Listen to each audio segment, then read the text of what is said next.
welcome to the 11th Poetry and Barbecue. And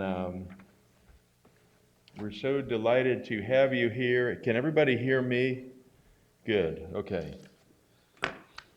And as you know, we have our first hour is devoted to the local poets of groups that have formed under the different auspices of the Laura Riding Jackson Foundation. And we're so pleased that that has happened here, that it has spun off into writers groups. And we have six groups represented in the local poets reading today. And we had a kind of vetting for the readings, and we think that you'll be very pleased to hear what they have to read. And so I'm not going to do some housekeeping just at the moment, but let Susan Lovelace introduce the groups, and we'll start from there. All right. Thank you, Sean. I'm Susan Lovelace. I'm co-vice president of the Laura Riding Jackson Foundation, and I'm in charge of programming. And I wanted to just tell you we now have 6 active adult writing groups in the foundation, meeting at all times. 3 of them, the Porch Poets, the Pole Barn Poets, and the Poets Corner, are mostly poetry. We have Tuesday Writers, who write prose, novels, memoirs, short stories. We have the Right Life group, which focuses on social media and blogging, and some of the more modern genres. And then we've started a new group just recently called Pen Points. And Pen Points is going to be situated up in Sebastian, our North chapter. And we're going to focus on writing matters, such as publishing, marketing, and those kinds of other current trends. So, having said that, I will get started. We're going to start with the Pole Barn Poets. Well, before we do that, if you're a leader or facilitator of one of our groups, please stand up and let's give you a hand. All right, so with the Pole Barn Poets, please come up and have a seat right here, and Sean can introduce you. And that would be Janelle Zeman, Summer Smiklas, Phil Mercer, and Julia Colia. And we have you all right here, I think. So first of all, Janelle. I guess you can, just right there, good? Yeah. And you kind of stand close to there, and you'll have good sound. Let's make sure we can hear you. Start it. Okay. Hi, everyone. Oh, yeah, that's good. That's good? Okay. So I was very indecisive about what to read today, but I decided to go with this one because it seems to be a fan favorite. It was based off of a National Geographic show I was watching about a wolf and his hunt with a caribou. And without going into further detail, I'm just going to get right into it. An instinct like firecrackers. The wolf takes off. He's finding his prey. The nip of snow overrules, but his nose is not bitter. In fact, it's just warming up for the rapture.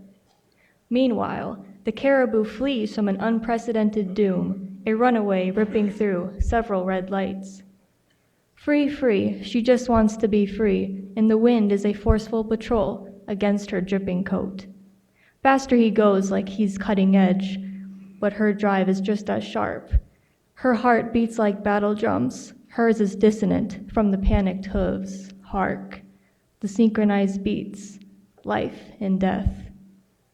Thank you.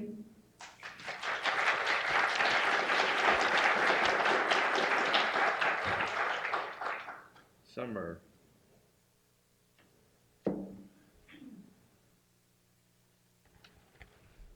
Okay. Hi, my name's Summer Smiklas. The poem I wrote is called Flame Vine Lane. There is no strain of silence stronger than that which summer brings.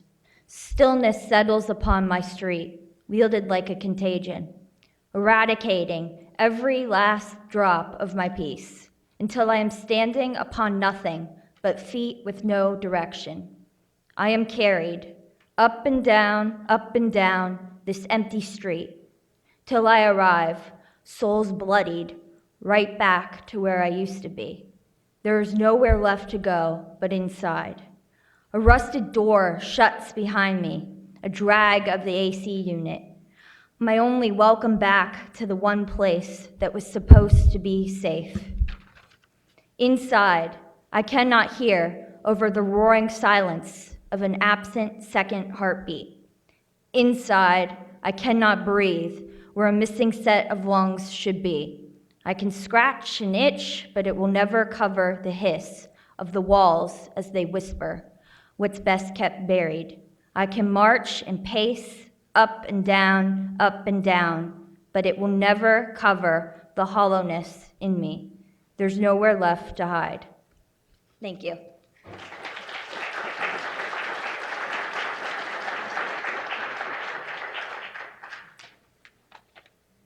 Okay, Phil?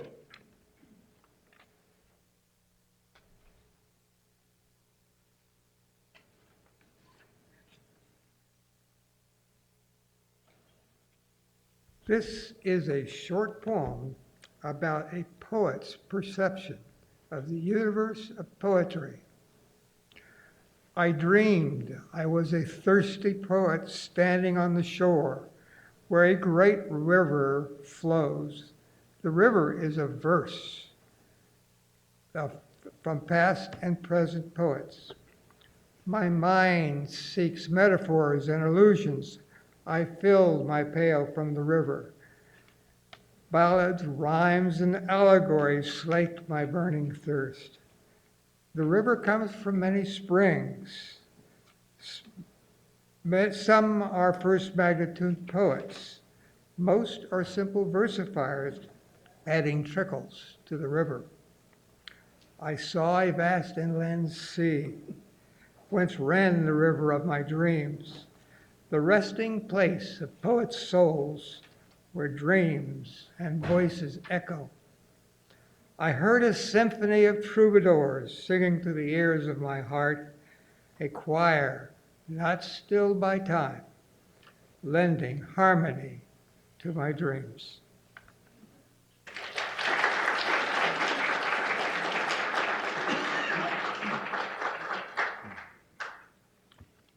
And Julia.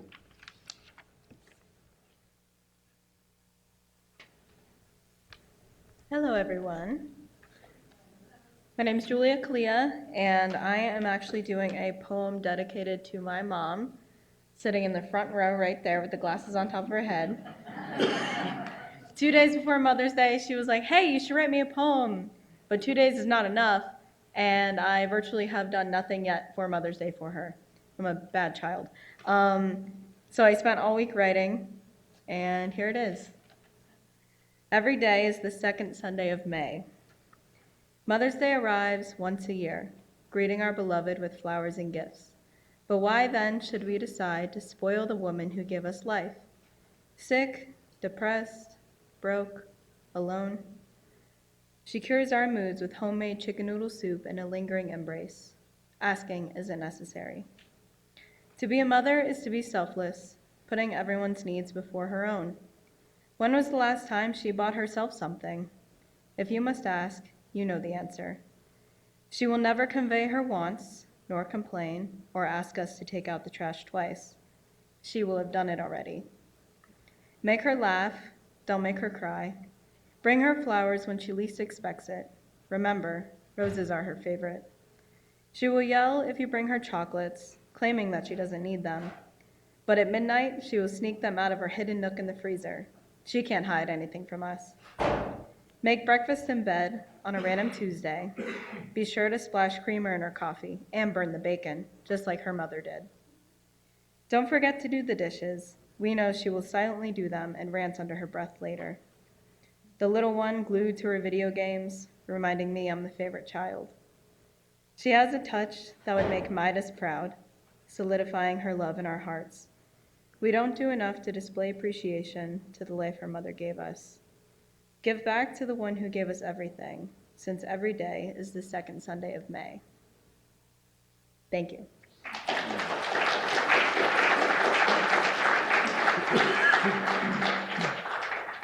All right, thank you very much to the Pole Barn Poets, correct? All right, next up, if Sean, can I see? The Porch Poets readers. So if you'll exchange places with them. Thank you, ladies, and Mr. Mercer, Dr. Mercer. What is our oldest group that we've had? The oldest group is the Porch Writers, Porch Poets. And we were debating on when you all started. It's way back, and 10 years ago, perhaps. And Skip is not out here. She's helping with the tickets, but Skip. Oh, there's Skip. Yes, she is. Take a stand. Skip is the leader for the Porch Poets. So we'll start. Sean? Okay.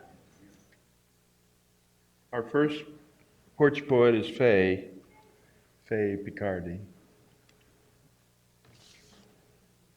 How long have you been involved in them?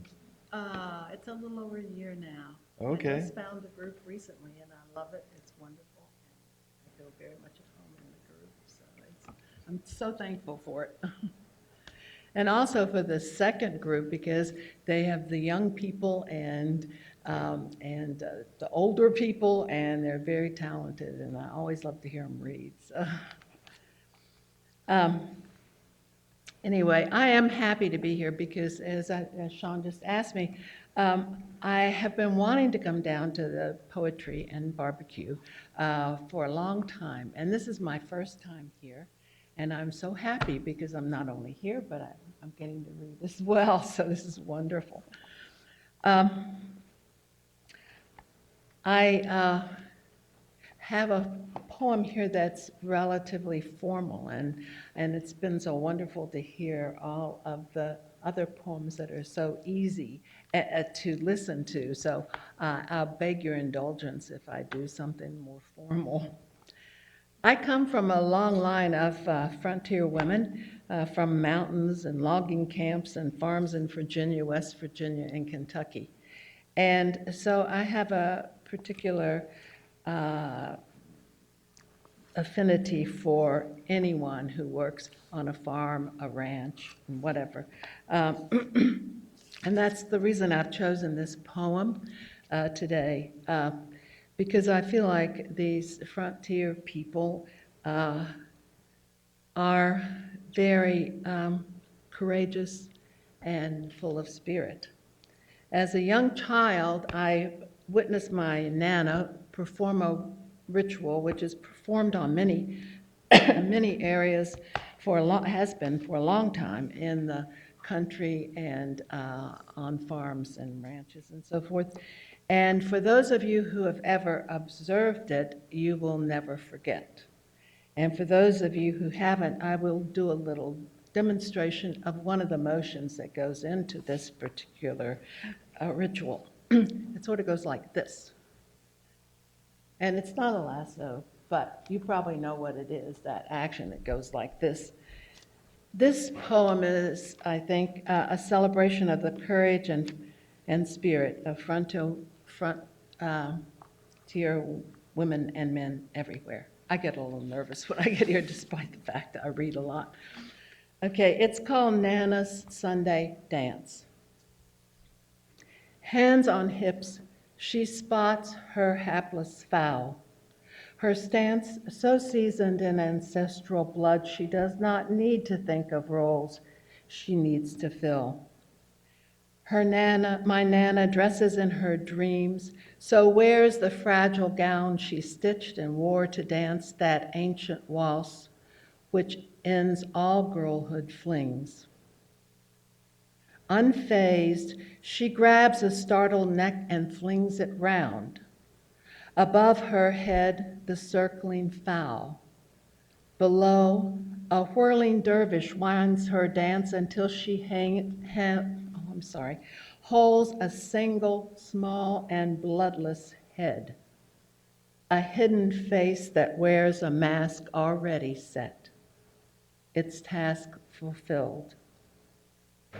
The frantic body searches unfulfilled to find its missing part, and desperate flings its headless mass in constant motion, wears out all its force. Here is a robust fowl who paints the trees in jerks and fits of blood, who spins about in a macabre dance. This fenced-in world could conjure Pollock's dance with mop and bucket, slinging paint to fill his need. Here one hen jettisons her blood from tree to bush, and over budding roses flings a random spray that never can turn foul again, but turns that dire shade no flower wears. And Nana stands, a seer now, while life wears down. She watches and retreats, her dance complete, assassin's job well done. Those fowls she spared stay huddled as she stoops to fill the bucket at the pump, unthinking flings some water on her hands to wash the blood. So Nana's quickly ended waltz through bloodline passes down, just as the gown she wore, her wedding veil and gloves, the quilt that flings its echoes from the past. Hers is the dance our mothers, fathers knew. They helped them fill their simple needs. It helped them fill their simple needs. First peace, then prayer, last vow. Quiet now, their blood, my Nana's and her fowls, but that fierce will her image wears still fills my blood, and I too fling my arms in dance.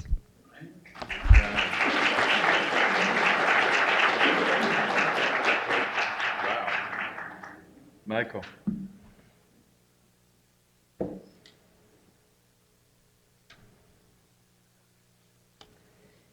Thank you, Sean. Well, good afternoon, everyone. In keeping with the Western theme today, I thought I'd read a poem about a Texas hunt I was on and a lovely Mexican drink I discovered there called horchata, which I also discovered is a great cure for a tequila hangover. But this is also about a return to reality after experiencing those things. And its title is Sweet Horchata. You saved me, sweet horchata, when morning light came too quick, too bright, and our tequila-fueled stars left without farewell. No more to flash and writhe like a seine net fat with silver minnows framed under a full moon's light. You fueled my morning hunt, sweet horchata, when hungry hogs plowed earth round the corn pile while white thick fog hid all but their eager grunts. And high in rough cinnamon rocks I dreamed a lion waited like me for the clearing lift. You slowed my heart, sweet horchata, when my glass found the Barbary sheep, but far too high, too early, where they clung to rock face like Velcro. My glass brought them close, but deceived the hard work that lay ahead. You stiffened my resolve, sweet horchata, to climb high where they led us, but they are nimble and pragmatic, applied their ancient African instincts to elude us and left us wanting on the steep slopes. You quenched my thirst, sweet horchata, joined me in sweat-stained shade to lean against the mountain's back, share its precious view which no camera can capture, no memory can fully recall. Then you abandoned me, sweet horchata, the long descent steep, guns and packs heavy, our steps carefully applied. Stars came back too, but they were not tequila fueled. and the heavy weight came again to lay on my shoulders where I hung it long ago.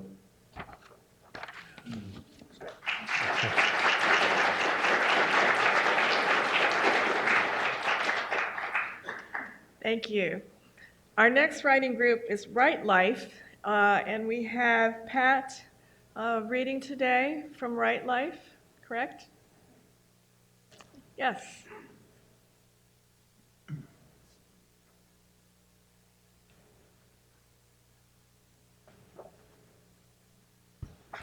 Thank you. I'm Pat Birdsall. A few weeks ago, I felt compelled to write an article about the Ukraine war in Ukraine, and decided to dedicate a haiku to the people who were there and living there. The sadness of war. Modern technology brings war into our homes every day. We see up close and personal the tragedy that is happening a world away in the Ukraine. As I see these people escaping to other countries with only a backpack or small suitcase, carrying their children and pets, I'm struck by the question, if it were me, what would I take? I don't know. I have so much. What a choice. As a genealogist, it pains me to think they can't possibly take the pictures of their parents and grandparents, or the birth and death certificates, or the family Bibles. Perhaps they had a relative who fought in World War I or II, pictured with his army buddies, left with other pictures, only to be bombed into oblivion. These treasured items of their past will disappear. Certainly escaping is primary, and the losses these people are experiencing, leaving husbands, uncles, fathers, and grandfathers behind to fight to save their country, is most important. But when I think how hard we all work to preserve these treasures of the past, I can't help but cry at the loss. The following is a haiku I wrote to honor these people. We are below ground, hearing the bombs coming close. We're brave but afraid.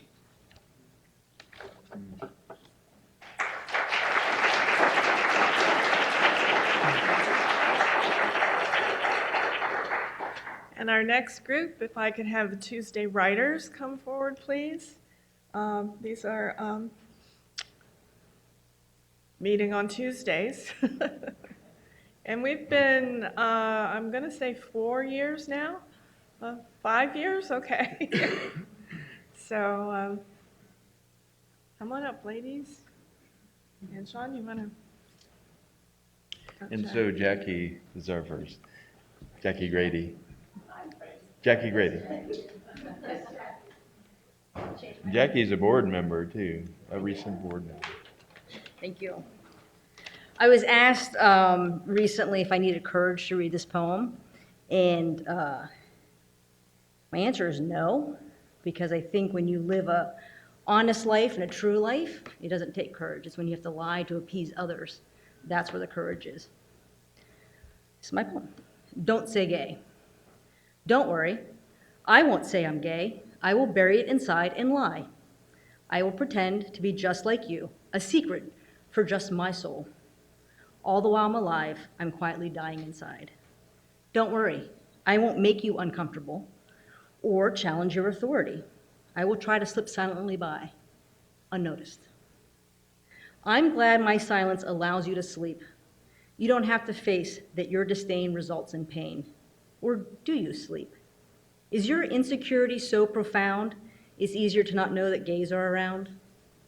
Are you a coward, living in such fear that my honesty, freedom, and authenticity is too much for you to bear? I would just slip silently by. You haven't noticed me, yet. Much of the music, murals, and machines you've so enjoyed have come from those you fear, but you don't want to see that history is incomplete without gravity. I won't say I'm gay. I will be gay. I will be me. I am someone standing on the repression that you have failed to recognize never works. I will not say I'm gay because you never knew to begin with, but I have the power now because I am everywhere. And in this silence, I'm just getting louder.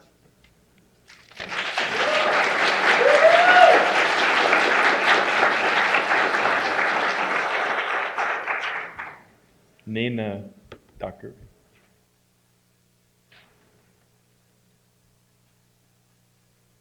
I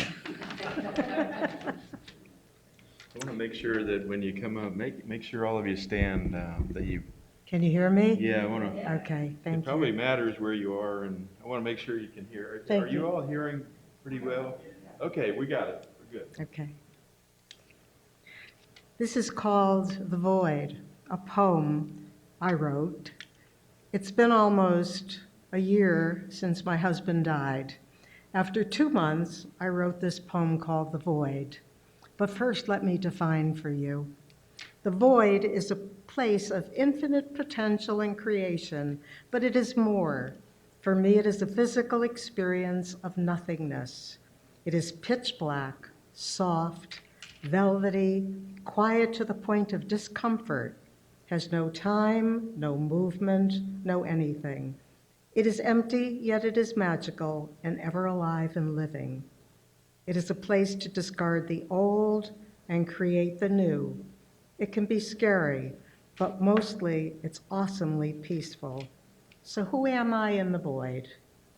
Who am I now? Loss of identities I wore for 40 years, like fine silks and linens, splendid jewels. No longer a wife, a caregiver, partner, lover, loved, a gaping hole in how I define and see myself. But these roles are not who I am. They never really were. I just wore them as my costumes. Now I seek an identification that belongs solely to me. As I ask, who is this person? I am who? Floundering, I roam within and without, seeking the unknown me, the new self. Am I the old self who I'd forgotten or perhaps have never known? Or even a mixture of both? Heavy-hearted, I weep for my losses. My confusion and emptiness are not necessarily for my beloved, but for the comfortable ensembles I've worn. Rebirth. The labor is intense and painful, and I wait.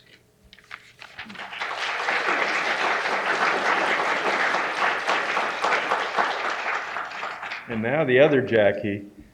We've got 4 Susans or 3? 4 Susans, 2 4 Jackies. Susans, 2 Jackies. Right. Right, and more. And more. Okay. So if you need something from our board, just say Susan, Jackie, somebody will help you. In 24 days, in December of 2020, I wrote my first novel, High on a Mountain. I never imagined writing one novel, much less the 5 that would come in the next 10 months. During the writing of book 3, I stepped out of my novel writing, compelled to write this poem. For me, it is my testament to the muse of heritage. Flowing from the very marrow of my bones comes this writing I must do.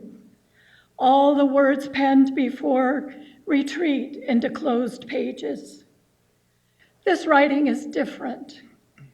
It is not the objective writing of my academic life, nor personal stories of a life well lived, the good, the bad, the truth of it. It is a writing I do not recognize, a reckoning with the creation of characters who are me and not me, who are you and not you. It is an awakening of place, locale specific, etched deeply in the rocks and forests of the Smoky Mountains. Stories bred deep in my soul, the old soul entrusted to me, brought forth to spin tales which give life to my legacy. Words echo through to me from the uprooted voices of ancestors who sought a better life or the fantasy of adventure. Never to forget the ancestral souls who gave me the gift of life and the love of words.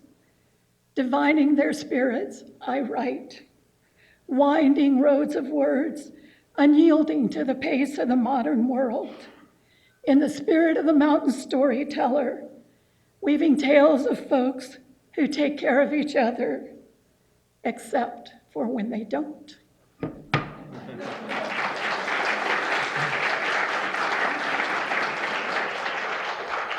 Jeannie Sealander Miller.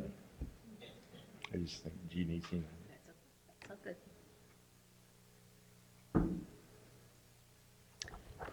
I'm not a poet. I know we're not supposed to say that, but it's true. I write mostly fiction and a few memoirs, but here's my attempt at poetry. And it's not about the Old West, and it's not about cowboys, but it's about my Swedish sojourn.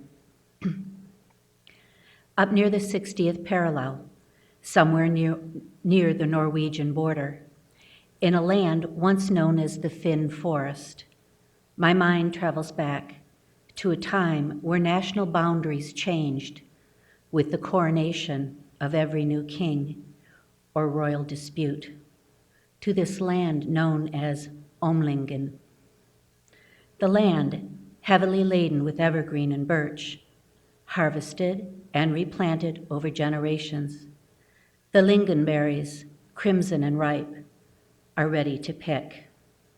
Nestled in among the sage-colored moss throughout the forest floor, gently undulating towards the pristine lakeshore. The dappled morning light filters through the trees, beckoning me further down the path to see and imagine the lives of my ancestors. A frame house, painted red and trimmed in white, a simple Swedish home of indeterminate age, sits alone up on the hill. No one is home. Autumn is in the air. Everything is still, lush and green. Farmlands surround this beautiful lake. I stand on the wooden dock and breathe in the cool freshness of the morning. The water is crystal clear, and I see all the way to the bottom, spring-fed by the Nordic snowmelt year after year. Alone in this rural solitude, there is not another person or home anywhere to be seen. My people work this stomen, which I have only just learned means the land belongs to the Church of Sweden. In the 1700s, my people were farmers, woodsmen and woodswomen, working this land right here where I stand. I stand on the land of my paternal ancestors. I have come to learn their names, long forgotten by the living. I think about those who have come before me, their sacrifices, both large and small, made to secure the future of their children and their children's children and all the generations who follow. Awestruck, filled with both wonder and pride, this place is beautiful, but life here could not have been easy, or they never would have left it. Overwhelmed with gratitude, I breathe in the clean, pure air, for we are the fulfillment of all the hopes and dreams of those who have gone before us.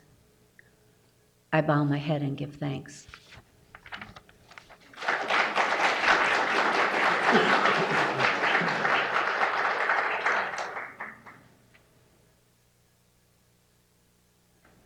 Well, I think we need another huge round of applause for these wonderful poets that have come up today.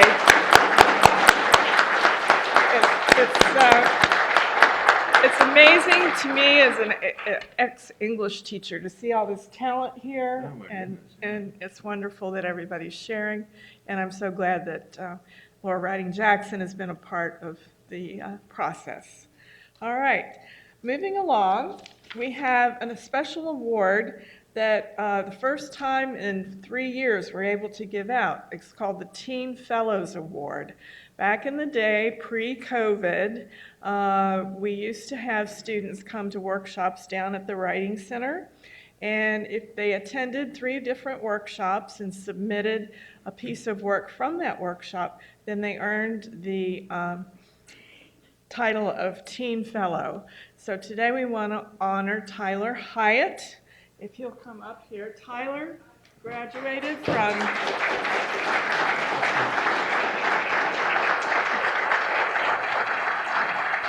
Tyler's a graduate of Melbourne High School. He attended 5 different workshops throughout 3 years period, I think it was. And he wrote some wonderful works, one of which that he submitted about his journey overcoming some difficulties getting through high school and some physical surgeries and things that he had to have. And he's just been a delight to work with, and we're proud of you, Tyler. Tyler is currently a student at Florida Tech, where he's majoring in computer cyber. I'm majoring in information systems. Information systems. This is a computer whiz from the get-go. I've seen him hack into things that I couldn't get into with passwords after passwords. Look after him. He's going to be something some of these days. Is that in Melbourne, FIT? Yes. Yeah. Yeah. Would you like to say a few words? Sure. Okay. Yeah, the Laura Ryan Jackson Foundation has really been a great inspiration for me in really just my writing career. Back in elementary school, I really didn't have a lot of writing talent. The concepts that are being taught, things like simile, metaphor, onomatopoeia, they just weren't, I didn't feel like I was good at being able to use them. I didn't think that I would ever be a good writer that would have an eloquent way with words. But really, as I matured throughout middle school and high school, largely with the help of the Laura Ryan Jackson Foundation and their workshops, I found that I was beginning to come into a stronger writing style that of myself that I had developed. And that, coupled with the workshops, really helped me to make a really good college essay, among other things that I'm proud of. So I'd like to thank Susan and everyone at LRJF.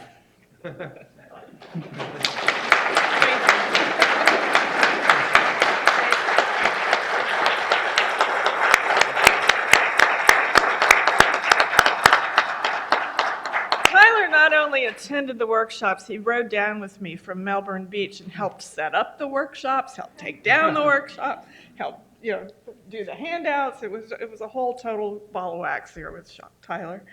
I'm going to turn the program over now to our dear board member, Carrie Adams, who's going to come up and introduce one of Laura's poems. Okay,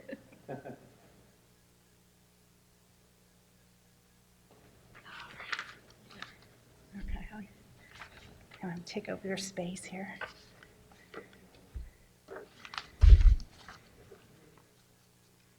Good afternoon, everybody. I'm sorry, I'm just full of love for Tyler right now. Can we just one more time?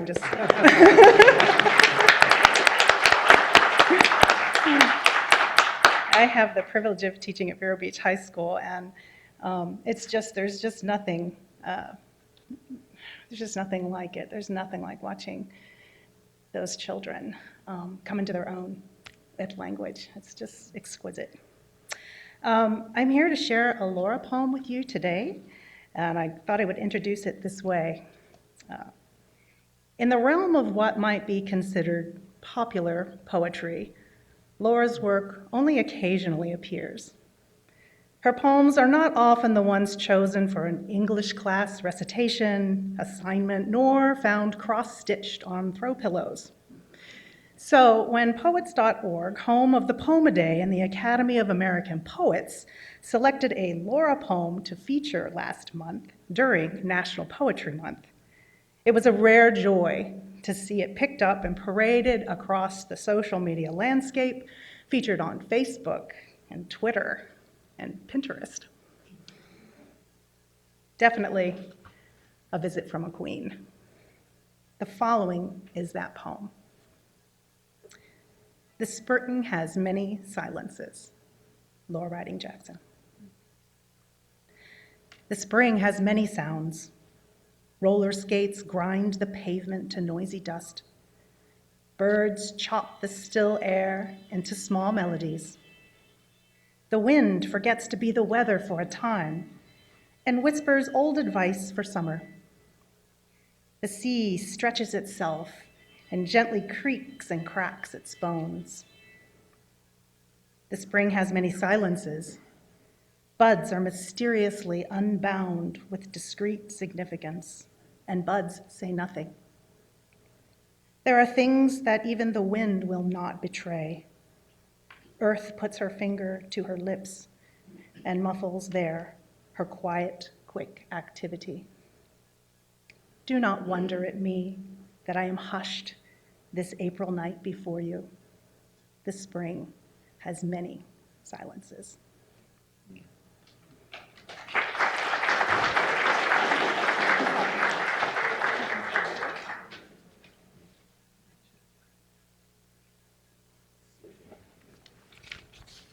Of course, I wouldn't mind seeing it cross-stitched on a pillow, so.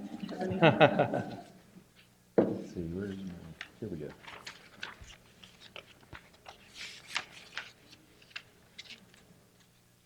Okay, we still have a little bit of time left. There are a few things I would like to do in this time that we have. One thing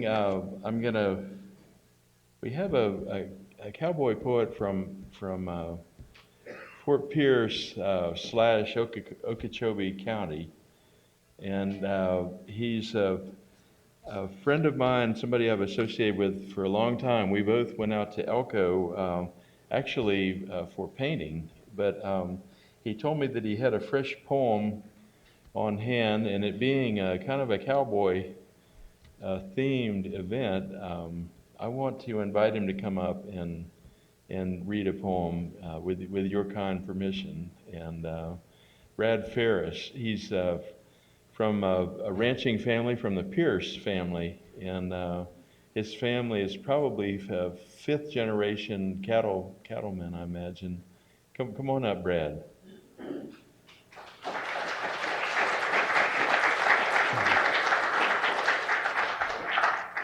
Good to see you. Good to see you. Thank you for coming. Good afternoon, everyone. First of all, thanks, Sean, for the invitation. And he's correct. This is a pretty new piece, so I don't have any experience with reciting it very well. So bear with me if I stumble, but we'll get on with it here. As a little bit of background, Sean mentioned my Pierce family, and I actually go back, like Sean, multi-generational. We're 8 generations in the cattle business. And the idea for this poem came to me up at our family homestead, which is in Bassinger. And we have a small family plot there, just to give you a little background on this thing. There's a small family plot, and I still go there quite frequently. My 3rd great-grandparents are there on my mom's side. And when I'm up there, it's on a bluff overlooking the Kissimmee River. And I usually end up in thought about how much time we spend fighting to tell our story and share it with people who are away from the coast, or who are on the coast away from where we're at, that are not as connected to the land as we are anymore. Helping them to understand that green space here in Florida is dwindling far too fast, and that we're some of the last ones standing guard to make sure that it lasts. And then I think about the legacy of land boom and bust that Florida has, and all of the things that have contributed to that, one of which was the channelization of that river, which never should have happened. And then now they've turned around and gone back and they've put the oxbows back in part of it. And it's, to time will tell how well that works. But anyhow, as I think on all of these things, gave me the idea for this poem. It's titled Crooked and Clear. Hers was a path strong and mighty, one that for centuries ran steady and true, a life-giving force for the landscape, the wildlife, and native tribesmen too. To them, she was Kasima, meaning long water for all to hear. And when our forebears first saw her, she was still running pristine, crooked and clear. Her name was twisted to Kissimmee, but her importance was not diminished. From her origin in Central Florida down to Big Water where she finished. Whether indigenous or pioneer, they saw beauty and embraced her. A living, thriving artery of the land, a massive and earnest force of nature. Natives and newcomers alike respected her slow, winding flow, for it was the primary route in both commerce and travel by boat. My family followed her south, homesteading on her western banks, just a stone's throw from old Fort Bassinger, once home to soldiers of various ranks. There was no barbed wire cars around then, only ox carts, wagons, horses, and boats. No bloated government bureaucracies full of political hacks busy whoring for votes. No faux environmental cartels keeping our waters muddy and well stirred. No theme parks or global tourist destinations. No interstates where roaring traffic noises heard. Men back then were hard, daring, and bold, married to women made of spitfire and grace. Tough as leather when they had to be, otherwise soft as lace upon a baby's face. Their cattle grazed on the prairies, free to wander wherever they chose, but change was on the horizon as the 19th century drew to a close. Florida had been wild and untamed, where cattle were plenty and folks were few, up until Flagler brought his trains and all those carpetbaggers rolling into view. It was just the opening volley of a war to last through the years, cutting short the number of days for the Kissimmee to keep running crooked and clear. 1920s land boom and the 50s post-war push, the more people came, the more they sought change. So no surprise that along with the 60s and hippies came federal plans for the river to be rearranged. From miles of floodplain to a channelized speedway, the Army Corps spent a decade dredging and cutting till they whittled her 100-plus curving miles in half, leaving behind a man-made 30-foot deep gutting. Soon rockets would launch from Canaveral shores, putting men into orbit and Armstrong on the moon, as the hum of air conditioning kept steady rhythm for the developer's tune. Marketed to all as a tropical paradise, people came funneling from everywhere in droves, all of them chasing waterfront sunshine, shoving aside old Florida and her ranches and groves. For decades now, my family has firmly stood, resolute and unyielding against the scourge of all the money, power, and wrong-headed thinking, marching our homeland to a funeral dirge. Yet today, cattle number few while people are many, as they pour more concrete for that final crop. And too often now it seems we're losing the battle, watching our vibrant grasslands succumb to more rooftops. 6 decades and $980 million later, the government boasts that they fixed the river. But time and nature have yet to prove their claims as I sit here quietly in my saddle and quiver. I gaze out across these same old waters, contemplating man's folly throughout all these years, knowing once again they'll be proven so wrong, and she'll never more run the same kind of crooked and clear. Thank you.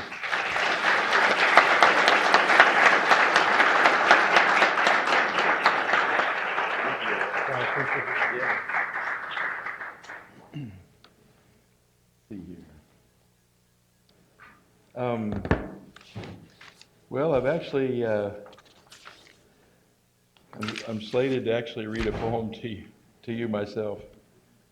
I was hoping that it wouldn't come to this.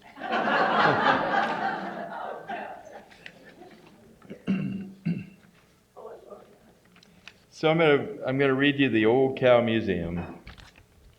It's very sad. You know, you hate to not have an opportunity to make people feel very sad because A good poem, like a good Russian novel, should always make you feel like your best friend just died, you know. The Old Cow Museum. Like soldiers from the front, they come hobbling, veterans of time's war, dragging limbs, comporting brokenness, shambling on to assemble at the trough.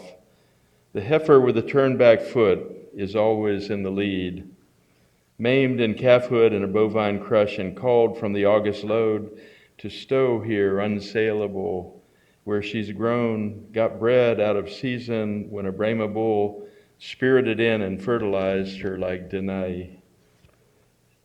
The elderly blind dam smells her way to feed, outpaced by the throng. We can't send her to market, the maze opened on the trailer door as grim as her own labyrinth. Where and how would she go? They'd foot us a bill for the pathetic parody played out. Here she stays until death closes her paddock of memory, every shallow and rise, branch and barb, to learn again in her daily trace, unless she must follow her ear or reckon the air.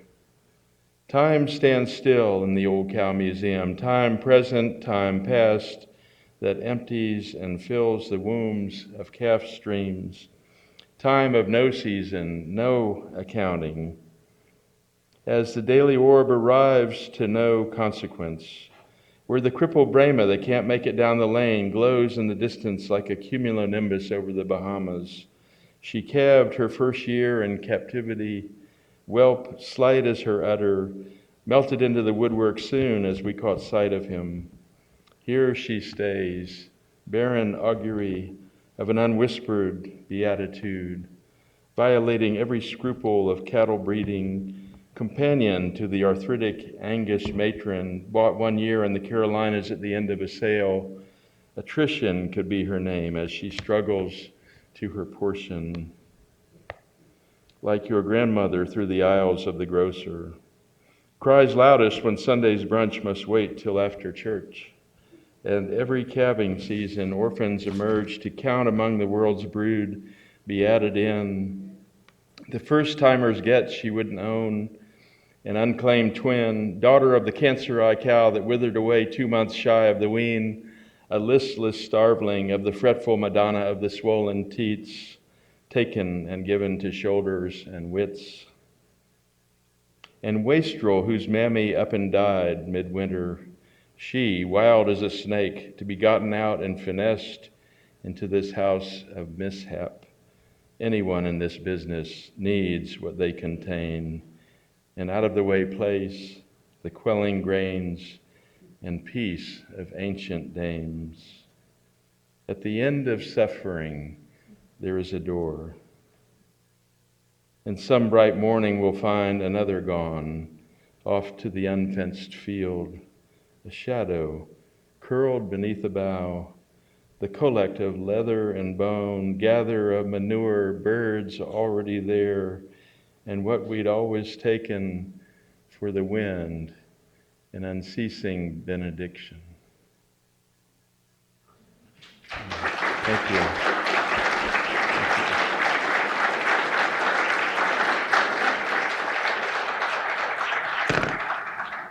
May I introduce Louise? Louise is in charge. Sort of. Always. Hi, I'm Louise Kennedy, the Executive Director of the Laura Riding Jackson Foundation, and we're really thrilled that you're all here to support our work in the community, to support writers like these that you've heard from this morning, and students in our district and beyond, because we do a lot of things online as well. Just to give you an update on where we are now, this is the end of the first portion of the program. And if you haven't already, we'll have another half an hour break just now, where you can go outside, listen to some music, have a drink. We've got beer and wine. You were each given a blue drink ticket. If that was not handed to you, then please correct that at the front. We meant to give you one. You can buy additional ones for a donation of $5. And then the raffle is our big fundraiser. It's right outside the door. There's just 2 silent auction items and raffle. You just buy the tickets and you drop a ticket or 10 in the item that you want. and we'll be announcing those during the meal. So for now, I'm just going to invite you to mill around, spend lots of money at the raffle and the silent auction, have a drink, listen to some music, and one last thing. One last thing, she would like a picture for 32961 of all of the. 32963? I'm sorry, that's my own zip code. If you all would just come and stand up here, everybody that read today, so we can get a picture, a group picture. Awesome. Thank you all. Enjoy the next half an hour until the main event. Yeah.